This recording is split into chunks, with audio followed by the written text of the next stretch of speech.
Welcome to Empowered to Grow, the podcast. I am your host, Hanan and Basha, the business doctor. Following our conversations with empowered women who woke up one day and consciously claimed, I am more than enough, I am worthy, I am empowered to grow. And along their empowering journey towards realizing their own potential and their quest for growth, they became a beacon of hope and guidance for others. May you also find your inner power to grow. Hello again, everyone, and welcome to our Unchartered discussion of Empowered to Grow podcast. This is your host, Hanan and Basha, and I'm still joined by the amazing and very empowering Alexandra Dotcheva, all the way from the US. Alexandra is a transformational story for me because moving from being with a doctorate degree in music to nursing, to investing in real estate, to also being an author and a coach, she's been transforming her life in more than one way. And we were talking in between the recordings, and we were talking about wellness and happiness. And how do we look at it from that perspective? And is it only about your nutrition and taking care of your body, what goes into your body, and about the movement and the physical activity? And we were saying, no, there are a lot more elements to it. So let's delve a bit deeper into this, Alexandra. As a nurse as well, you've seen, as you said, you have seen nurses working towards supporting others who are ill and taking care of them, and yet they need to take care of themselves. And I think that is something that I'm also witnessing a lot.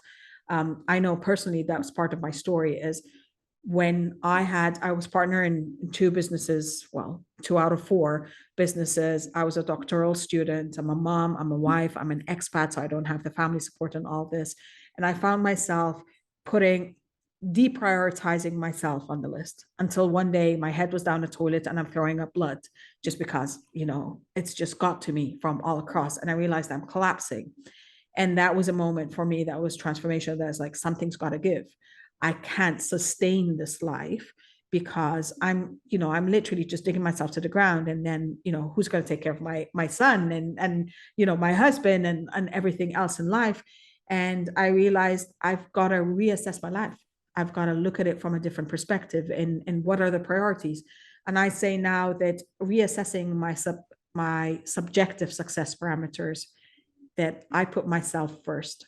And not because I'm selfish or cocky, but because I realized taking care of me meant that I can take care of everyone around me.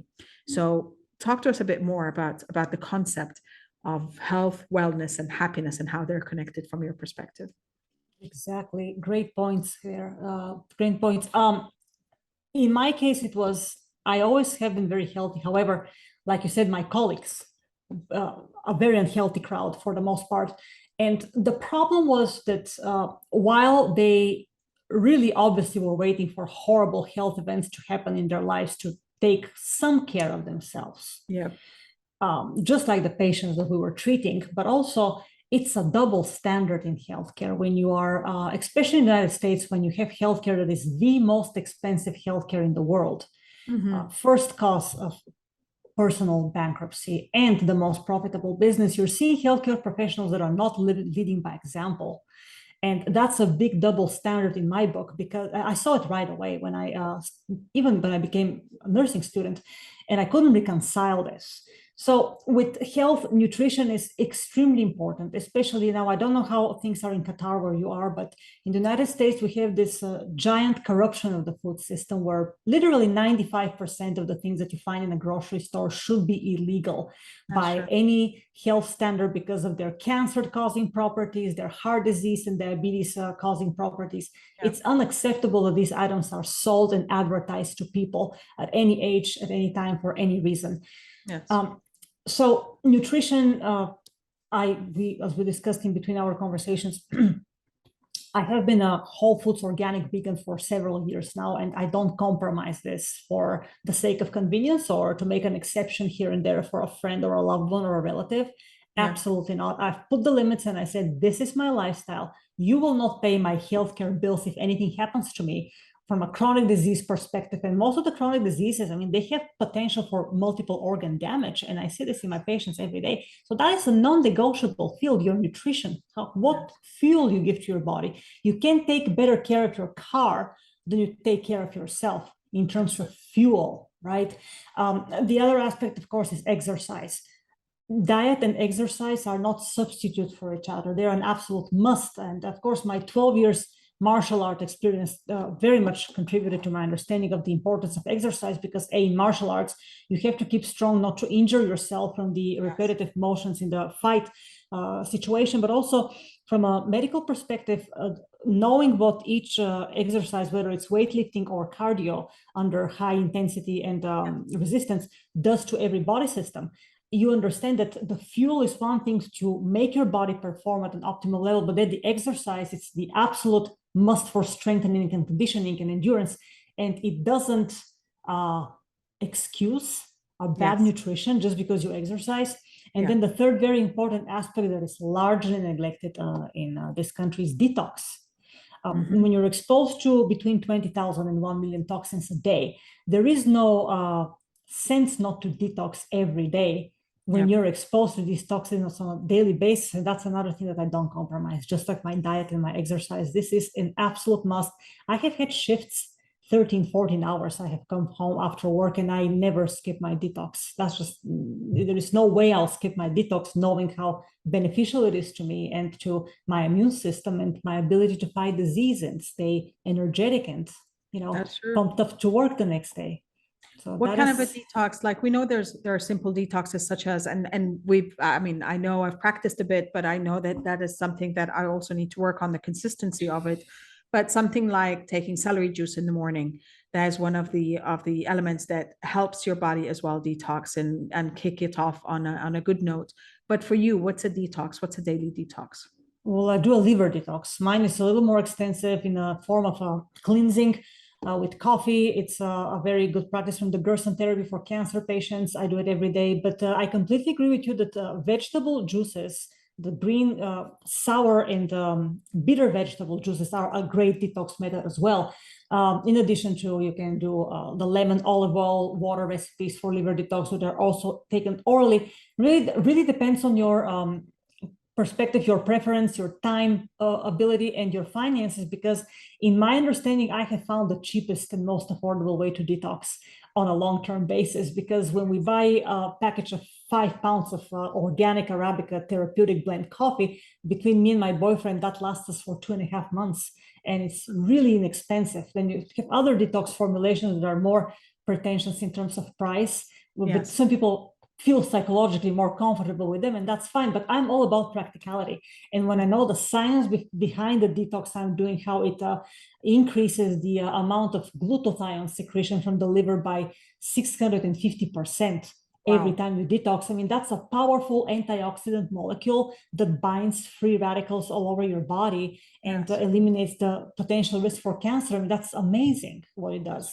And how you feel after that. So, but other detox formulations do similar things. So as soon as you integrate it in your schedule, you pick your method, read detox experts' books, pick a method or two, and just persevere and be consistent, and it becomes part of you because it's so relaxing. Also, you can listen to music, you can do whatever you want, collect your thoughts, and it's just a me time in your day that it's really valuable.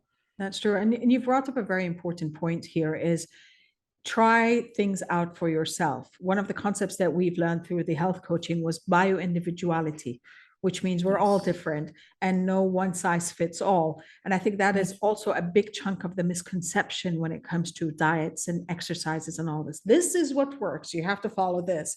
And I remember for me, and bringing in the elements as well of the other things in life, in my last year of my doctoral study, I quit the businesses and I decided to sit and work on my thesis because it was taking forever.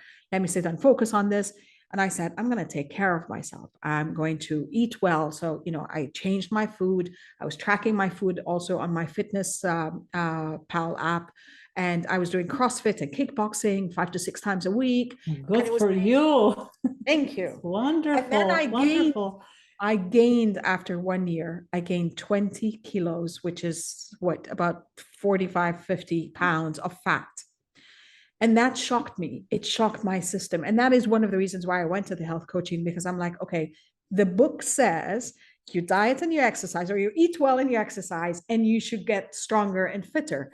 That's not the case for me. So that's where we started delving. And this is the, where I started the conversation, is the other elements in life.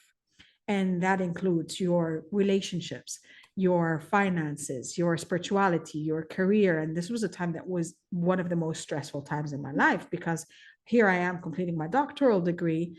I walked out of the businesses I have been building for 5.5 years, and I don't know what to do next. My relationships were falling apart, and some of them, as we were discussing earlier, were very toxic. And everything else contributed to my lack of wellness rather than, building up my wellness. So talk to me a bit more also about relationships, because we were talking about that a bit earlier, and how it's other elements that contribute as well to your wellness and happiness. Yeah, that's a very interesting topic too. Relationships can be either toxic or well-intentioned and ignorant relationships, or fully supportive and respectful. So you want to gravitate towards the third type of relationship. Yeah. Ideally, whether we talk loved ones, friends, or an intimate partner, there are several types of people that you surround yourself with. Learn to distinguish. There are partners that will be readily supportive right away. There are other partners that need convincing. Yeah. In my case, that was the case with the real estate investing, because my boyfriend is a very pragmatic person. He doesn't like taking certain types of risks. So when I told him, hey, let's invest in real estate, I want to buy a rental property since being a landlord, he was like, what? I said, yeah, really, it's a great tangible asset to do. But he took some convincing. But the important part is he never, ever stopped me from pursuing that goal. He was always listening to my, rambling at night at the dinner table, what I had learned from my mentor and all that. So a person never stops you. They're that type of partner. They go along. They don't necessarily participate at the first place, but if they don't stop you, they're good to go. These are the most frequent type of supportive partner, because they really are not telling you, hey, if you do this, I'm going to quit, and just forget that. Absolutely forget that, because that's a horrible partnership. And I've seen that too. So toxic relationships versus not toxic. But then there is another very important part of relationship that a partner might tell you that they're very supportive verbally, and then they do everything possible not to participate in your endeavor. They don't stop you, but they don't participate, they don't help in any way. Okay. And then you're on your own. And that's also, but that's a later on you realize that they're really unsupportive and you're in this fake pretentious relationship because you're on your own all this time. And they've been verbally very supportive, but they do absolutely nothing to facilitate your date, at least by a little bit, just, hey, let me do this for you so you can, focus on that idea here that might potentially bring profit and benefit to both of us. And then you have the trickiest type of relationship, which is usually not the intimate partner, but friends and loved ones and relatives, when they are extremely well-intentioned, but they're full of advice when they have no clue what they're talking about. And that's where you have to be extremely careful, because these are the people who, well-intentioned as they are, will completely dissuade you. Sometimes if you're not secure yourself secure enough in yourself and convinced enough in your passion to pursue a certain change, they will be the ones who take you away from that out of good intention. And 90% of the time, they will be wrong. 95% of the time, they will be wrong. So be respectful to them, but please don't take it as advice. If they have never built a scalable business and they tell you it's very dangerous, just learn from somebody who is very successful in the scalable business you want to learn, and be respectful to your loved ones, but put the limits and say, you're not the one to give me advice because you really have no clue. You know just as little as I do. Our difference is that I want to learn and you're trying to stop me. So I cannot emphasize enough how much I don't appreciate that much as I appreciate you. So we're drawing a line in the sand here. That's what we do with that type of, and I love that you brought that up, because we've seen, and I know I've experienced it personally as well. As you said, it comes from good intentions of that's their way of protecting you. But at the same time, it's also a reflection of their own self-limitations, self-set limitations. And their own insecurities or fears. Is like, you really shouldn't be doing this because, as you said, this is risky, or you could fail, and it's the fear of failure, fear of judgment, fear of the future. We don't know what's going to happen. But all of these, I start building an energy shield around me. And this is like, okay, great, and it kind of just deflects like the Star Wars shields. It deflects whatever they're trying to set off on me. But also, it takes a lot of time to be able to build that shield and that resilience to being criticized by loved ones or by ones that are close to you because they don't think you're doing the right thing. Right. And depending how sharply they criticize you, usually the people who are the most mediocre achievers are the harshest critics. Mm-hmm. It's a very interesting correlation. Yeah. And even if they don't sound harsh, the words they say and the way they say it seems harsh and very discouraging. So it is a type of a toxic relationship, even though the person is not intentionally toxic to you. Yes. And it takes some experience and suffering to be able to recognize that this is the type of relationship that, okay, so that's where we're in. Let me see where I can deviate from that because it's not good for me.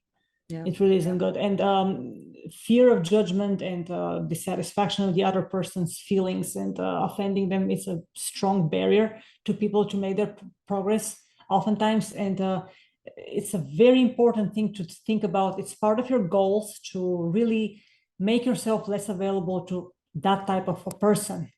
And if you have several of those in your immediate circle, you really very seriously need to rethink who you're allowing close to you and who you're keeping not so close to you for the sake of your own sanity.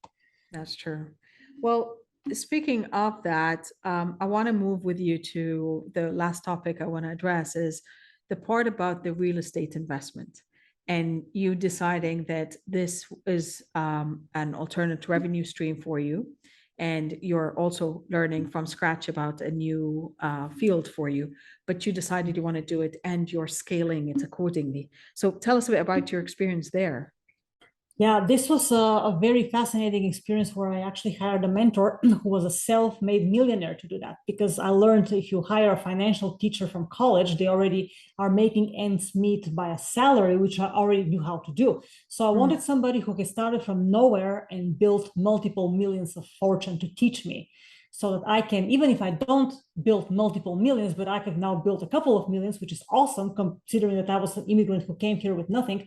So I wanted to learn from that person. So I paid them to teach me a nice online program. And buying the first property is always the hardest. But if you know how to evaluate the property in your market, how to study the market, how to study the rental market and the pricing market, how to negotiate with sellers, or with real estate agents, build your investment team. You don't do this by yourself.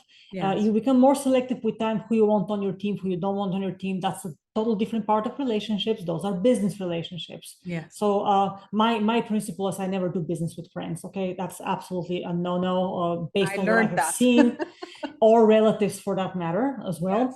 Yes. But that's in my case. Somebody else might be different. Okay, I don't want to outrage everybody who's in the family-owned business. However, you first learn the formula with the first property, you make it profitable. That means you find the problems in the property that the previous owner completely neglected, especially if they let the tenants in the property live like dogs. You address all these problems, you increase the value of the property, you can raise the rents affordably to the tenants, or if they leave for whatever reason, then you can start really better market rents. And once this property starts cash flowing in a couple of years, then you don't buy yourself a luxury car with the profit. You save it towards your next property and you grow your business from there. Same thing with the next property, might be a different property. See, my first one was a fourplex. It was a building with 4 apartments. So every problem was multiplied by 4. So like I never owned any real estate before I purchased the fourplex. We lived in one of the apartments, the other 3 were rented, but all of them needed major repairs. So we repaired the 3 ones for the tenants. We lived in the broken 4th apartment until we moved out, right? And then we repaired it. But this is how you start. And then maybe you buy a single family house or an even more extended multifamily property. It doesn't matter. It's a different formula, different problems with every property, different type of a deal, different type of a proposal. But you learn all these skills. I learned to paint walls, ceilings, trim, which I never knew how to do before. And my boyfriend taught me how to do that because he said, we're going to save a lot of money if we do this and save the really professional stuff for the professional contractors. But that's how you learn and you expand your thing. You always reinvest in the business. You never start spending on stupid stuff when you see the profit. Oh, now I can know are you growing the business? Are you going to be financially independent? Then you learn how to grow it to where you don't have to work if you don't want to work, or anybody else. That's the whole premise of real estate investing. That's true. And you reminded me of the story, Dean Graziosi, he speaks of how he started with also part of his story was investing in real estate and fixing up places and accordingly selling them or renting them out and everything. And he speaks of the concept, as you said, whether you're learning to paint for yourself or bringing in the professionals, he speaks of, again, the investment of your time and your knowledge and your energy, whether you want to either automate it, delegate it, or eliminate it. And that would be the best return. And he's like, when I first hired, I think it was someone to mow his lawn, and his dad was saying, you know what, are you crazy? You should be doing this. And he's like, yeah, I pay this guy $5 or $10 an hour. That hour cost a lot more if I invested building up my business. So yes, I'm going to delegate this. I'm going to find someone to do that for me versus me spending the time doing it, because my time is a lot more valuable. And I think this is also where, especially for those still starting their business, this is where I say it's a risky part of quicksand. Either decide to no, I'm not gonna, I can't afford anyone, I'm not gonna pay, I'm gonna do it myself, and versus you hiring someone who's a specialist that will save you so much time and energy by giving you a solution that is a lot more efficient in a much shorter time frame, and you can take it and run with it rather than spend so much time relearning something that someone else could do, and focus on your specialization and your area of expertise. Absolutely. See, the issue is when you become first in real estate investment, if you're like me, I had no expertise in any area of real estate, whether repairs, maintenance, nothing. Nothing. All I knew was how to clean floors because I cleaned the floors of my house. Okay. Yeah. So I had no expertise. So in my case, it was going to be like really a huge expenditure fixing all these apartments, which initially I did with a very cheap contractor who never kept deadlines. Yeah. I didn't place the deadline. He placed his own deadlines that he could never keep after that to save his life. So that's part of the experience. But eventually things fall in place if you don't give up. And with something like a large estate property like this, to me, a fourplex seemed like a huge amount of commitment because, like I said, every problem is multiplied by 4. So there was no going back. I was in it, and I had to plan finances extremely well and hone my skills. And that was another demand on myself, discipline and perseverance and, toughness, so to speak. And it was great. But the first 5 years, oh my goodness, learning curve like everything else. Now it's been very, very rewarding, and we've seen great results. So no complaints there. That's amazing. And I think this is a beautiful place to wrap up. Just the disciplines and the perseverance. Discipline and the perseverance is literally what gets you from one place to another, from one phase to another in your life, right? Yes, 300%. Alexandra, thank you so much. This has been an absolute pleasure talking with you. And I'm sure we can go on for a few more episodes because there's so much more that I can explore with you a bit more.